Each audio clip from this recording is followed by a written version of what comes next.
umuntu yazira ko wamurangaranye wumva ari byo. Ibyo biri mu bitaro by'uturere hano rwose nyakubahwa Perezida wa Repubulika. Ibi bintu ibi ndi kuvuga ibi ni ibintu bimaze gufata indi ntera. Hari n'abari guhasiga ubuzima, ntawo kubarengera, ntawo kubafasha, abitwa ngo ba meya, abitwa ngo ba sociale, abitwa ngo ba vice meya bashinzwe imibereho myiza y'abaturage, nabo mu nama kugera mu bitaro ngo bamenye ubuzima abaturage babayemo ntabwo babyitayeho. Ni ukubyuka mu gitondo bafatira abaturage mitiweli, bakabyuka babishishikariza mitiweli, ariko kumenya ngo se iyi mitiweli turi kubashishikariza bazayivurizaho.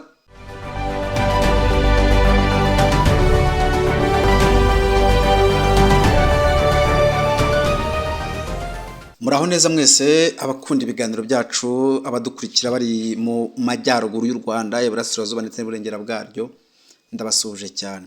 Hari ikintu Perezida wa Repubulika yagarutseho ku munsi w'ejo, cyagarukaga ku mubyeyi wagiye kwivuza kwa muganga atwite, ngo ahageze bamubwira ko ngo atari mbega banga kumuvura ngo bitewe n'uko ngo mitiweli ngo yari irimo ibibazo.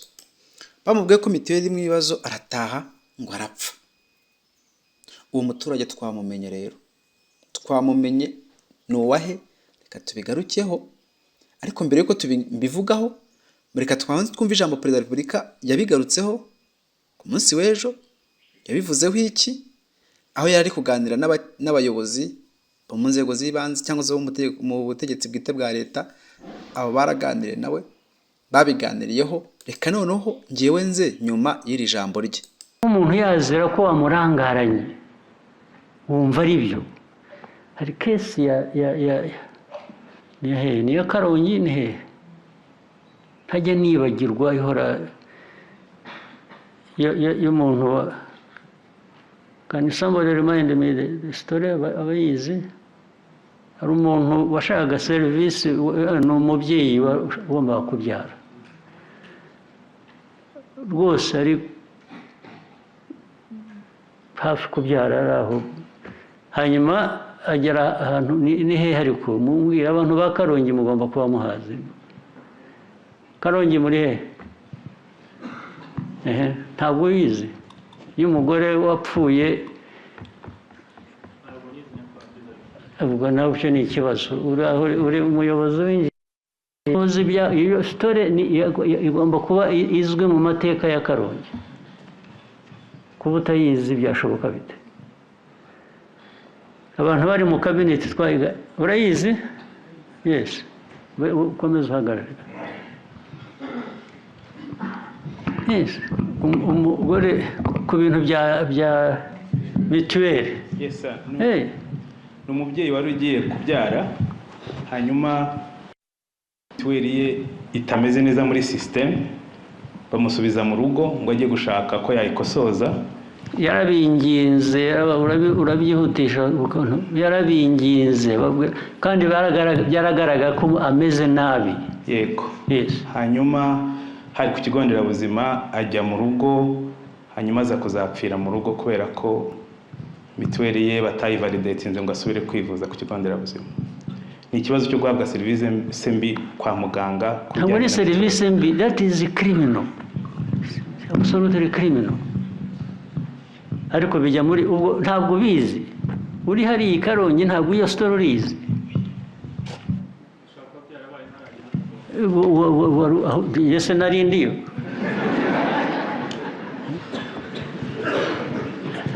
N'abandi babizi ntabwo bariyo. Ntabwo nabikurikiranye ko hari ikibazo ngo navugaga aho nahereye. Abayobozi mutagira ibintu mukurikirana, muyobora mute? Ubu uri hariya utazi amateka yaho. Reka nifashishe, mumaze kumva ijambo rya Perezida wa Repubulika kuri iyi ngingo, ndetse by'umwihariko avuga kuri uyu mugore wapfuye. Byaramubabaje kugera ku kigero cy'uko nibaza ngo ese ababikoze ntabwo kugeza uyu munsi wa none barakurikiranwa. Hari umunyamakuru bita Oswald Oswakim. Uyu ni umunyamakuru ukorera i Kigali kuri radiyo yitwa Radio 10 cyangwa se Radio TV 10. ni imwe mu maradiyo yageze bwa mbere mu Rwanda, niyo uyu mugabo akoreraho. Yanditse ati Meya wa Karongi waramutse neza, mu gihe waba utarabona amakuru ku birebana n'ikibazo cy'umubyeyi kwa muganga banze gufasha ngo kuko mitiweli ye yarimo ibibazo bikamuviramo urupfu. Ikigo nderabuzima ni Bigugu, niho uwo mubyeyi yivuriza. Ibitaro ni Kirinda, ibitaro bya Kirinda mu karere ka Karongi. Hano hantu bino bitaro bya Kirinda ndaza kubigarukaho mbihuza n'ibibera muri Rusizi. Ku itariki ya 10 z'ukwezi kwa 2020 umubyeyi yagiye ku kigo nderabuzima cya Bigugu agiye kwipimisha inda yegereje kuvuka. Nk'uko amabwiriza yo kwivuza ku bakoresha mitiweli de sante yabigengaga, muri icyo gihe umubyeyi yabanje kunyura ku kigo nderabuzima. Agezeyo nk'uko umuntu yagiye no kwipimisha, anyura kuri mitiweli. Akinyura kuri mitiweli de sante kugira ngo bamuhe uburenganzira bwo kuba yajya kwivuza, cyangwa se nk'umuntu wanyuze kuri mitiweli cyangwa se umuntu watanze mitiweli, basanze yarishyuye mitiweli yose ndetse n'umuryango we, ariko itaramara ukwezi kugira ngo yemererwe kuyivurizaho nk'uko amabwiriza yabiteganyaga icyo gihe. Uyu mubyeyi yabonye bamujujubije,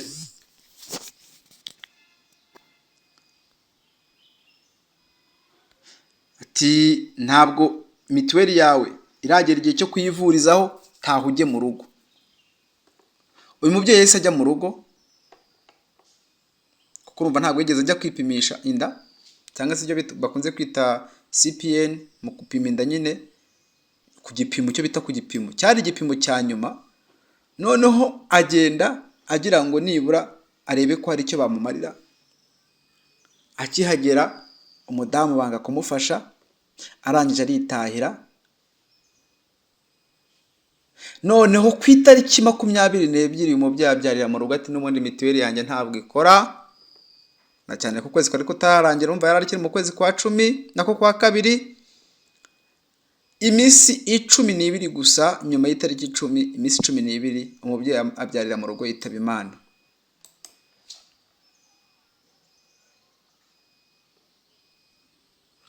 Nyuma y'imyaka 6 Perezida wa Repubulika bigarutseho. Bivuze iki? Mu by'ukuri nujya kureba uraza gusanga iki ni ikibazo gisa naho kino mu bitaro byinshi muri kino gihe.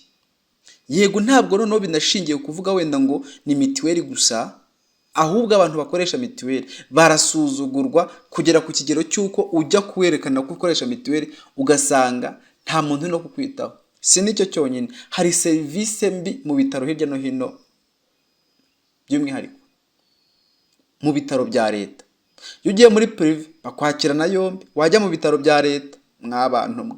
Noneho ibitaro by'uturere, Perezida wa Repubulika Paul Kagame iyaba byonyine gusa bari gushaka abantu bohereza bakajya kureba ibibera mu bitaro by'uturere, noneho nibwo by'ukuri wamenya amakuru y'imvaho, makuru y'ukuri ku kijyanye n'uburyo abaturage bafatwa mu bitaro by'uturere. Bino bitaro ngo byitwa iby'uturere, cyangwa se ukajya kumva nko mu karere ka Rusizi harimo ibitaro 2 by'akarere, harimo ibya Mibirizi, hakazamo n'ibitaro bya Gihundwe. Nyamasheke harimo ibitaro bya Kibogora, hakazamo ibitaro ndetse n'ibitaro bya Bushenge. Gusa ibitaro bya Bushenge byo ni iby'intara. Noneho nujya kureba urasanga mu by'ukuri abaturage bivuriza muri bino bitaro byitwa iby'uturere bafashwe nabi kugera ku kigero cy'uko hari n'abahasiga ubuzima, kandi ugasanga nta muntu ubyitayeho. Ibi mvuga ni abaturage buri munsi bahamagara ati nyamuneka nimudukorere ubuvugizi, nyamuneka nimudukorere ubuvugizi. Kibaza, hari umugore wayoboraga bamujyanye kuri ibitaro byitwa bya Kirinda, uyu yayoboraga ibitaro bya Gihundwe. Bahura abanyamakuru, abantu bose bahora bagaragaza ati uyu muntu rwose hano nta serivisi ari gutanga. Noneho amatiku ari mu bitaro by'uturere, nyakubahwa perezida wa repubulika, amatiku ari mu bitaro by'uturere muri ino minsi, amatiku ari mu bitaro by'uturere. Uwakwereka amatiku ari mu bitaro by'uturere, imwiryane iri mu bakozi, abakozi bari gushancamirana, abakozi bari gushahurana, ntabwo bakeneye gukorera serivisi abaturage, ahubwo uraza gusanga abenshi baba bameze nk'abarusahura mu nduru. Ndi gukusanya ibimenyetso bya ruswa mu bitaro, aho usanga umuntu ajya kwivuza akabanza kugira ibintu atanga kugira ngo bamwemerere kumuvura neza. Ugasanga ababyeyi bamwe bafasha icyo bita amarandevu n'abadogiteri baba mu bitaro bahembwa na leta, ariko bakabanza kubashakira amadolari kugira ngo bazababyaze neza cyangwa bazabavure neza. Ibyo biri mu bitaro by'uturere hano rwose, nyakubahwa perezida wa repubulika. Ibi bintu ibi ndi kuvuga, ibi ni ibintu bimaze gufata indi ntera. Hari n'abari guhasiga ubuzima, ntawo kubarengera, ntawo kubafasha. Abitwa ngo ba meya, abitwa ngo ba sociale, abitwa ngo ba vice meya bashinzwe imibereho myiza y'abaturage, nabo mu nama kugera mu bitaro ngo bamenye ubuzima abaturage babayemo, ntabwo babyitayeho. Ni ukubyuka mu gitondo bafatira abaturage mitiweli, bakabyuka babishishikariza mitiweli, ariko kumenya ngo se iyi mitiweli turi kubashishikariza bazayivurizaho, bazahabwa serivisi yihe, ntibiri kwitabwaho. Aha rero umukuru w'igihugu ni wo gutabara abaturage, nacyo gituma nyine abaturage baba baramutoye. Uretse no kumutora kandi ni umubyeyi wabo, kuko byamaze kugaragara ko mu by'ukuri perezida wa repubulika akunda abanyarwanda. Mu by'ukuri ugiye kubona ibyo abakorera n'uburyo mu by'ukuri abarengera, ni ikimenyetso cy'uko abakunda. Nge rero iki kintu impamvu ndi kukivugaho gutya, maze kubona ababyeyi bagera kuri bangahe bateshejwe kugera ku kigero cyo kwakwiba ati ngewe sinzi impamvu ntanga mitiweli. Noneho kugeza igihe abaturage banavuga kuki dutanga mitiweli, kuko abantu batanga bivuriza kuri mitiweli barasuzugurwa, bafatwa nk'ikimbwa yanze, kugeza ku kigero cy'uko mu bitaro by'uturere nyine ugiye kureba urasanga nk'abantu, cyambere serivisi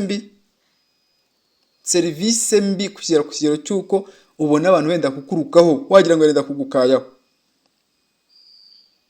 Kuvurwa n'umuntu wakurakariye, kuvurwa n'umuntu wagira ngo yaje mu bitaro ubuzima bwe butameze neza nawe arwaye, ukagira ngo neza niba ari gutura umunabi umushiha, ni ikibazo. Icyo ni kimwe. Hakaza n'ikindi, abayobozi bitwa b'ibitaro, ndavuga iby'uturere, urasanga bamwe bafitanye amatiku n'amakimbirane n'abakozi mu bitaro, guhera mu maofisi kugera naho abarwayi no abaforomo n'abaganga. Aba bose bafitanye ibibazo n'inzego, ugasanga bafitanye ibibazo n'inzego z'ubuyobozi. Noneho hakaniyongeraho n'ikindi, ruswa mu bitaro nayo perezida wa repubulika azayivugeho. Ruswa mu rwego rw'ibitaro perezida wa repubulika azayivugeho. Ikorwa gute? Umurwayi, tuvuge nk'umubyeyi, araje agiye kujya kwa muganga, agategura kuzajya kwa muganga, ariko ku gipimo cya nyuma akabanza akamekinga ashobora ko dogiteri runaka aba azaba ahari. Yamara kumekinga ashobora ko azaba ahari, akanamusigira amafaranga runaka monta. I Rusizi batangije amadolari 120, akahereza dogiteri ati igihe iki n'iki nzaza ngiwe, akamuha ndeba akaza akamubaga cyangwa akamukorera ibyo amukora, umugore akabyara akataha. Uwa mikoro make udafite ubushobozi azafashwa nande? Uwa mikoro make azafashwa nande? Perezida wa Repubulika Paul Kagame, nyakubahwa, muzavuge no kuri serivisi mbi ishingiye kuri ruswa mu bitaro, aho usanga ruswa ari cyo kintu kiri kwimonokoza cyane cyangwa se kwigaragaza cyane. Mbatungiye itoroshi, muzagende mutunge itoroshi mu bitaro bya Gihundwe.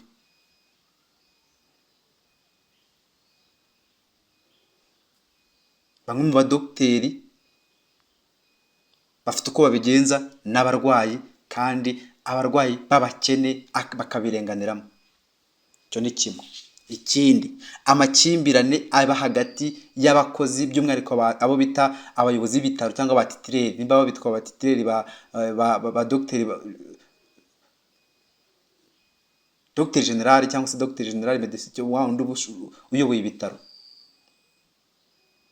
Amakimbirane n'abakozi kugera ku kigero cy'uko bituma bahereza abaturage serivisi mbi, icyo nacyo kizarebweho. Cyanyuma, abivuriza kuri mitiweli bafatwa nk'ikimbwa yanze, kandi byitwa ngo nibo bakiriya, nibo bantu, nibo banyarwanda, ari no mubare munini cyane abakoresha by'umwihariko bajya gusaba serivisi kwa muganga. Ibyo bintu bizitabweho, kuko nibajya kureba uraza gusanga nutanga buri ushobora guhereza umuntu serivisi mbi, wenda n'urugero isanzwe, ariko serivisi mbi y'ubuzima irimo gutwara amagara y'umuntu, ubu yafite mu biganza warangiza ukayajugunya mu kirere ukamera nkaho utayitayeho, ukarangiza ukayitaza. Aka kantu rero nako kazitabweho rwose, kugira ngo nabyo tutazabona nyuma y'imyaka ingahe umukuru w'igihugu yongera kandi kubivugaho, kubera ko ni ikibazo gikomeye cyane. Reka mbashimire cyane, mwumvishe iby'uyu mugore wapfuye iby'amanzaganya. Imana ibaha amahoro n'umugisha.